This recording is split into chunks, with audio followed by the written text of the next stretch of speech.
ప్రారంభోత్సవం కూడా చేసుకుని సీట్ అడ్మిషన్స్ కూడా స్టార్ట్ చేయడం జరిగింది. మిగతా 11 ఈ సంవత్సరం స్టార్ట్ చేయాల్సిన విధంగా పనులు కంప్లీట్ చేసినా కూడా వాటిని నిర్వీర్యం చేసి అవి కూడా పీపీపీ మోడ్లో ప్రైవేట్ వాళ్ళకి ఇచ్చి పేద విద్యార్థులకు అందుబాటులో లేకుండా చేసే ప్రక్రియ జరుగుతుంది. కాబట్టి ఈ 3 అంశాలపై రేపు మార్చి 12వ తారీఖున వైఎస్ఆర్ కాంగ్రెస్ పార్టీ ఆధ్వర్యంలో రాష్ట్ర వ్యాప్తంగా యువత పోరు పేరుతో పెద్ద ఎత్తున కార్యక్రమం చేపట్టడం జరిగింది. అన్ని జిల్లాల్లో జిల్లా కలెక్టరేట్ ఎదుట విద్యార్థులు, యువకులు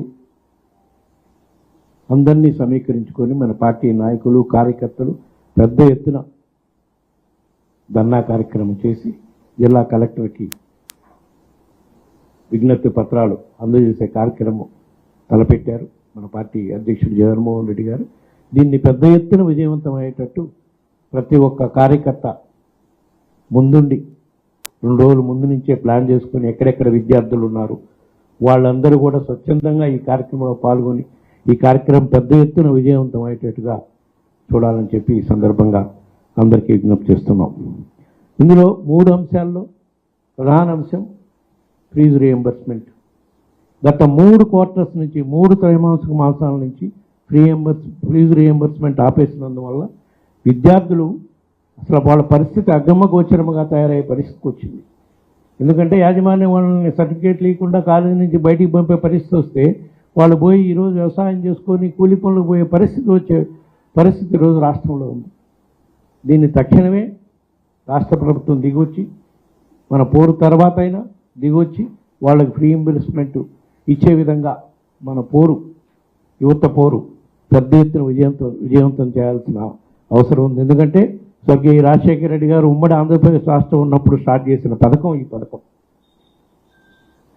ఫీజు రీయింబర్స్మెంట్ పథకం. పేదవాడికి నాణ్యమైన విద్య అందుబాటులోకి తీసుకురావాలి, డాక్టర్లు కావాలి, ఇంజనీర్లు కావాలి, కలెక్టర్లు కావాలని ఎంతో గొప్ప ఆశయంతో ఆయన స్టార్ట్ చేసిన పథకం. 2014 నుంచి 19 వరకు అప్పుడు కూడా అధికారంలో ఉన్న తెలుగుదేశం పార్టీ వాళ్ళు ఆ పథకాన్ని నిర్వీర్యం చేసిన కార్యక్రమం మనం చూసాం.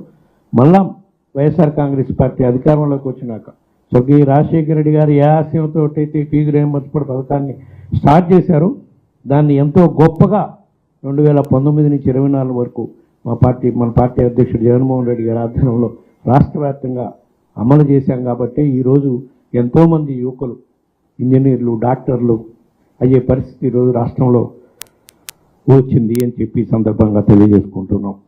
ఇంకో ప్రధాన అంశం ఇందాకనే మనం అనుకున్నాం, యువత పోరులో రేపు 12వ తారీఖు మనం చేపట్టబోయే యువత పోరులో 2వ అంశం నిరుద్యోగ భృతి.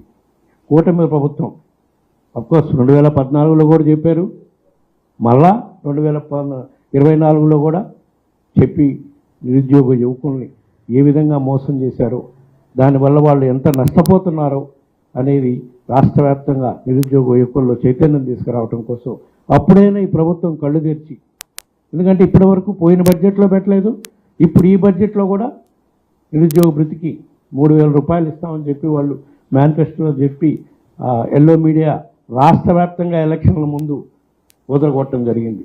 అధికారంలోకి వచ్చి ఇప్పటికి సుమారుగా 10 నెలలు అవుతుంది.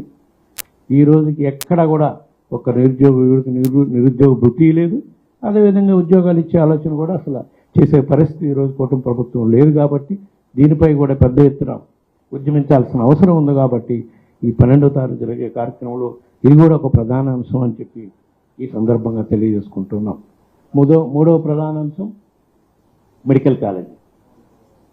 వైఎస్ఆర్ కాంగ్రెస్ పార్టీ అధికారంలో ఉన్నప్పుడు 2019 నుంచి 24 మధ్యలో పేదవాళ్ళకి నాణ్యమైన వైద్యం, నాణ్యమైన వైద్య విద్య అందుబాటులో చేయాలి అని చెప్పి రాష్ట్ర వ్యాప్తంగా అప్పటి వరకు మనకి కేవలం 11 మెడికల్ కాలేజీలు ఉండే. స్వతంత్రం వచ్చినాక కేవలం 11 మెడికల్ కాలేజీలు ఉంటే జగన్మోహన్ రెడ్డి గారు ఎంతో ముందు చూపుతో కేంద్ర ప్రభుత్వం ఇప్పుడు ఆలోచన చేస్తుంది. ప్రతి మెడికల్ కాలేజ్ సీట్లు కొన్ని వేలు పెంచాలని చెప్పి ఈ మధ్యన కేంద్ర ప్రభుత్వం అనౌన్స్ కూడా చేసింది. బట్ మన పార్టీ అధ్యక్షుడు జగన్మోహన్ రెడ్డి గారు 2019లోనే ఆలోచన చేసి వైద్య రంగంలో విపరీతమైన మార్పులు తీసుకురావాలి. దానికి ప్రధానంగా మనం పేదవాడికి, గిరిజన ప్రాంతాల్లో ఉండే ప్రజలకి, ఎస్సీస్కి, దూర ప్రాంతాల్లో ఉండే వాళ్ళకి నాణ్యమైన వైద్య విద్య అందించడం కోసం 17 మెడికల్ కాలేజీలు స్టార్ట్ చేసి, ఆ మెడికల్ కాలేజీల్లో 5 మెడికల్ కాలేజీలు అడ్మిషన్స్ కూడా అయిపోయి, సీట్లు కూడా లాస్ట్ ఇయర్ 1 ఇయర్ కోర్స్ కూడా కంప్లీట్ చేసుకోవడం జరిగింది. మిగతా 11 కూడా ఇప్పుడు ఈ సంవత్సరం ప్రారంభించాల్సి ఉంటే అన్ని సివిల్ పనులు అయిపోయినాయి. కొన్ని హాస్పిటల్స్లో అయితే ఎక్విప్మెంట్ కూడా ఫిక్స్ చేయడం కూడా జరిగింది. ఇటువంటి పరిస్థితుల్లో కూటమి ప్రభుత్వం వాళ్ళ స్వార్థ ప్రయోజనాల కోసం పీపీపీ మోడ్ అని పెట్టి అవన్నీ కూడా ప్రైవేటైజ్ చేసే కార్యక్రమం చేస్తున్నారు. దీనివల్ల మన రాష్ట్రంలో ప్రజలు, మరీ ముఖ్యంగా మారుమూల ప్రాంతాల్లో ఉండే ప్రజలు ఈ హాస్పిటల్ ప్రైవేటైజ్ చేయడం వల్ల ఉచితంగా వైద్యం అందుబాటులో తేవాలని ఎంతో గొప్ప ఆలోచనతోటి జగన్మోహన్ రెడ్డి గారు ఈ కార్యక్రమం మొదలుపెట్టారో ఆ కార్యక్రమం నిర్వీర్యమైపోయే పరిస్థితి ఉంది. కాబట్టి ఈ అంశంపై కూడా పెద్ద ఎత్తున రేపు మార్చి 12వ తారీఖు చేయబోయే పోరులో ఈ 3 అంశాలపై పోరుని పెద్ద ఎత్తున విజయవంతమయ్యేటట్టు, మరీ ముఖ్యంగా 3 అంశాలు కూడా విద్యార్థులకి, యువకులకి, పేదలకి సంబంధించిన అంశాలు కాబట్టి 3 అంశాలను కూడా పెద్ద ఎత్తున ప్రజల్లోకి తీసుకెళ్ళి, ఎందుకంటే ఈరోజు 8వ తారీఖు ఇంకా కేవలం 4 రోజులు ఉంది. 4 రోజుల్లో కూడా ప్రజల్లోకి తీసుకెళ్ళి మన కార్యకర్తలను రాష్ట్ర వ్యాప్తంగా యువత పోరు అనే కార్యక్రమం మార్చి 12వ తారీఖు అన్ని జిల్లా హెడ్ క్వార్టర్లో పెద్ద ఎత్తున విజయవంతమయ్యేటట్టు చేయాల్సిన అవసరం ఉందని చెప్పి ఈ సందర్భంగా తెలియజేసుకుంటూ, ఇక్కడ ఇంకో ప్రధాన అంశం కూడా మనం గుర్తుంచుకోవాల్సి ఉంది. ఆల్రెడీ మన పార్టీ కార్యకర్తలందరికీ, వైఎస్ఆర్ కుటుంబ సభ్యులందరికీ కూడా గుర్తే ఉంటుంది. ఆ రోజే మార్చి 12వ తారీఖే మన పార్టీ ఆవిర్భావ దినోత్సవం కూడా ఎట్లా ప్రతి ఒక్క కార్యకర్త పార్టీ ఆఫీస్ దగ్గరికి వచ్చి స్వర్గీయ రాజశేఖర రెడ్డి గారికి నివాళులు అర్పించి ఆవిర్భావ దినోత్సవం కార్యక్రమం పాల్గొంటారు. కాబట్టి అందరినీ పార్టీ ఆఫీస్ దగ్గరికి సమాయత్తం చేసి ఆవిర్భావ దినోత్సవ వేడుకలు జరుపుకున్నాక కార్యకర్తలని, ప్రజల్ని, యువకుల్ని అందరినీ తీసుకుని కలెక్టర్ ఆఫీస్కి ర్యాలీగా వెళ్ళి కలెక్టర్ ఆఫీసులో అర్జీలు ఇచ్చే కార్యక్రమం చేసి ఈ వైఎస్ఆర్సీపీ ఆధ్వర్యంలో జరుగుతున్న యువత పోరు కార్యక్రమం పెద్ద ఎత్తున విజయవంతం చేయాలని చెప్పి మరొకసారి మీ ద్వారా రాష్ట్ర ప్రజలకి, వైఎస్ఆర్ కాంగ్రెస్ పార్టీ కార్యకర్తలకి, నాయకులకి అందరికీ విజ్ఞప్తి చేసుకుంటూ సెలవు తీసుకుంటాం.